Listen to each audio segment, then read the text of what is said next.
Hello friends, welcome back. It's me Mayank. This is my 11th video on the high frequency math questions for SNAP, IIFT, ZAT, CMAT and other competitive exams. Today we will see two questions from the topic algebra. The first question is, what is the number of real solutions of the equations x square minus 7 mod x minus 18 is equal to 0? देखिए, ये कह रहा है what is the number of real solutions of the equation x square minus 7 mod x minus 18 equal to 0। जो इसमें use है ना, इसमें मॉड्यूलस फंक्शन का यूज है। अब ये मॉड होता क्या है? मॉड वो एक आप समझ लीजिए गेट है जिसके अंदर कोई भी वैल्यू जाती है तो वो पॉजिटिव हो जाता है। जैसे अगर 5 है तो मैं कहूंगा कि मॉड ऑफ 5 क्या होगा, तो वो 5 ही रहेगा। लेकिन अगर कोई नंबर है, मान लीजिए -6, अब हम कहते हैं कि -6 को मॉड के अंदर जाएगा तो क्या हो जाएगा 6। मतलब मॉड के अंदर पॉजिटिव जाए चाहे नेगेटिव जाए, जो उसका आउटपुट निकलेगा वो पॉजिटिव नंबर होगा। अगर है 25 पहले ही से पॉजिटिव है, जब हम इस पे मॉड लगाएंगे तो इसकी वैल्यू क्या होगी 25 ही। लेकिन अगर कोई नंबर है -62, अगर हम इस पे मॉड लगाएंगे तो बाहर क्या आ जाएगा 62। मतलब ये पॉजिटिव नंबर जाए नेगेटिव नंबर जाए, जब बाहर निकल के आएगा इस मशीन से तो हमें सिर्फ पॉजिटिव नंबर ही मिलेगा। अब जैसे मान लीजिए एक क्वेश्चन है कि if mod x is equal to 2, तो कहता है find the value of x, find the value of x। तो कह रहा है कि mod x is equal to 2, तो x की क्या वैल्यू होगी। तो देखिए, अगर मैं x की वैल्यू 2 कह दूं तो 2 का जब मॉड करेंगे तो वो 2 होगा। अगर x की वैल्यू -2 होती तो -2 भी जब मॉड के अंदर जाएगा तो 2 ही देगा। इसका मतलब कि यहाँ x इक्वल टू क्या हो गया 2 और -2। मतलब इसकी x की कितनी वैल्यू हुई, 2 वैल्यू। मतलब अगर x 2 रहे या -2 रहे, मॉड x इक्वल टू 2 रहेगा। अब अगर हम एक क्वेश्चन और देखते हैं, ऐसे कहता है कि mod x, if mod x is equal to -2 then find x। अब कह रहा है कि mod x की वैल्यू -2 है तो x क्या होगा। तो हमने अभी क्या देखा था कि mod x जो होता है, जब इससे कोई वैल्यू बाहर निकलते तो हमेशा उसे पॉजिटिव ही होना पड़ता है। तो ये नेगेटिव के इक्वेट किया है, क्या ये हो सकता है? नहीं। तो बेसिकली क्या हो जाएगा, x बिलोंग्स टू 5। मतलब x के किसी भी वैल्यू के लिए ये इक्वालिटी जो है वो डिफाइन नहीं होगा। अब एक और क्वेश्चन हम देखते हैं। ये कहता है if mod of x minus 1 is equal to 2, find x। कह रहा है mod x minus 1 2 के बराबर है तो हमें x बताना है। इसका मतलब इसको जो सॉल्व करने का मेथड होता है वो ये होता है कि ये x minus 1 जो है, अगर ये पॉजिटिव है तो इक्वल टू 2 हो जाएगा। तो यहाँ क्या हो जाएगा, x जो हो जाएगा 2 + 1 इज इक्वल टू 3।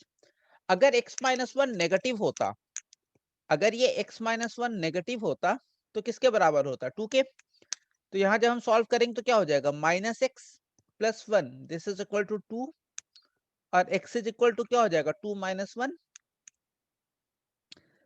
हाँ नहीं, -2 + 1 ये हो जाएगा -1।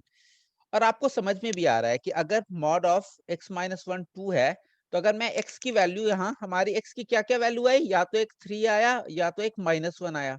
मतलब अगर हम x इक्वल टू 3 रख दे तो क्या हो जाएगा 3 - 1, ये कितना हो जाएगा 2, और 2 इक्वल टू 2 हो जाएगा। या अगर हम x इक्वल टू -1 रखते तो -1 + -1 क्या हो जाएगा, mod ऑफ -2। और जब -2 मॉड से बाहर आएगा तो वो 2 हो जाएगा। तो ये दोनों वैल्यूज हमारे लिए सेम है। तो इसको जो सॉल्व करने का बेसिक मेथड होता है कि अगर कुछ भी दिया हुआ है, ये k इक्वल टू 5 है, तो अगर k पॉजिटिव है तो k इक्वल टू 5 हो जाएगा। अगर k नेगेटिव है तो हम क्या करेंगे, इसको जब ये मॉड हटाएंगे तो ये इसको -k के साथ इक्वेट कर देंगे। अगर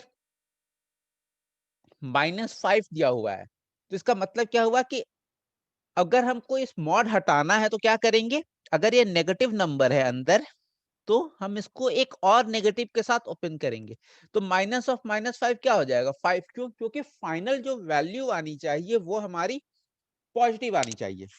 ठीक है, एक बात और हमें ध्यान रखना है कि x square this is equal to mod of x square, मतलब जो एक्स स्क्वायर होता है वो बराबर होता है मॉड ऑफ एक्स स्क्वायर के। कैसे? देखिए, अगर हम कह दें कि एक्स इज इक्वल टू 2 है, तो एक्स स्क्वायर क्या होगा 4। अगर हम कह दें x इज इक्वल टू -2 है, तो एक्स स्क्वायर क्या होगा मीन्स -2 का होल स्क्वायर, ये भी 4।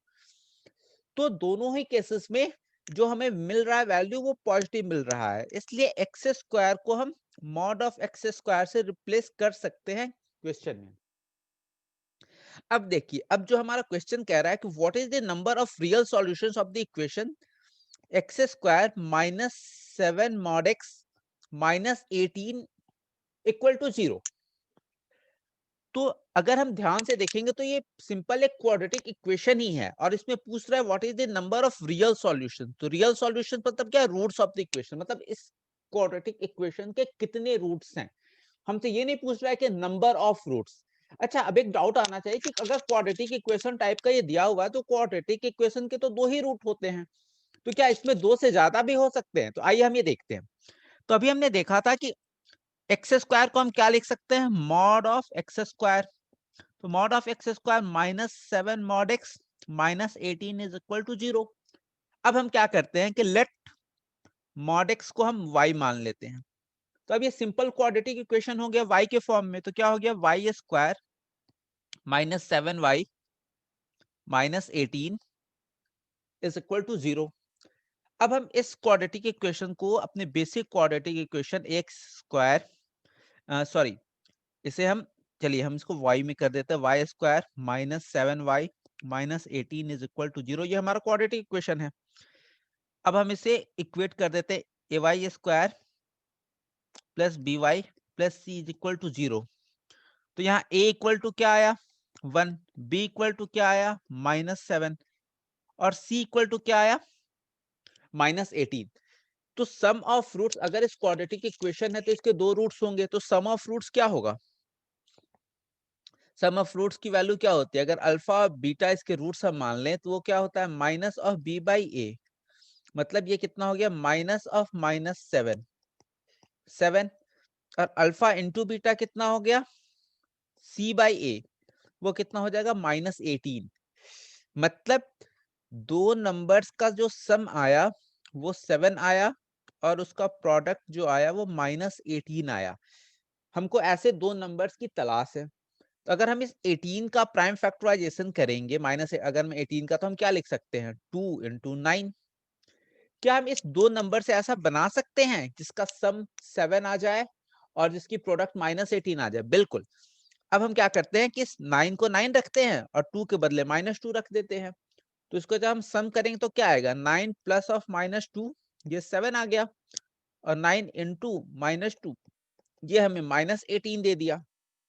मतलब हमारे इस क्वाड्रेटिक इक्वेशन वाई स्क्वायर, इस क्वाड्रेटिक इक्वेशन के वाई स्क्वायर -7y -18 के 2 रूट्स आए।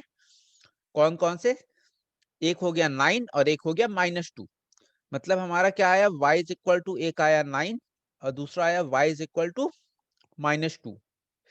y हमने क्या माना था mod x, means mod x is equal to 9 आया, और दूसरा आया mod x is equal to -2। तो अगर mod x is equal to 9 है तो x क्या हो सकता है? तो x या तो 9 होगा या -9 होगा। इस दोनों ही केसेस में हमें जो आउटपुट मिलेगा वो 9 मिलेगा।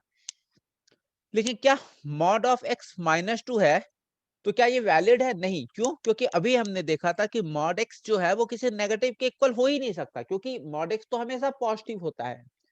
x पॉजिटिव नेगेटिव कुछ भी हो सकता है, लेकिन जब हम इससे बाहर निकलते हैं इस मॉड से, तब तो वैल्यू हमेशा पॉजिटिव होगा। यहाँ देखिए, यहाँ mod x is equal to 9 है, x 9 भी हो सकता है -9 भी हो सकता है, लेकिन यहाँ तो हम x की कुछ भी रख दे -2 तो हो ही नहीं सकता। तो यहाँ से हमें 0 मिला, यहाँ से हमें 2 रूट्स मिला। तो कह रहा है what is the number of real solutions of the equation, मतलब हमें 2 रूट्स मिले, कौन कौन 9 और -9। तो इसका आंसर क्या हो जाएगा? 2।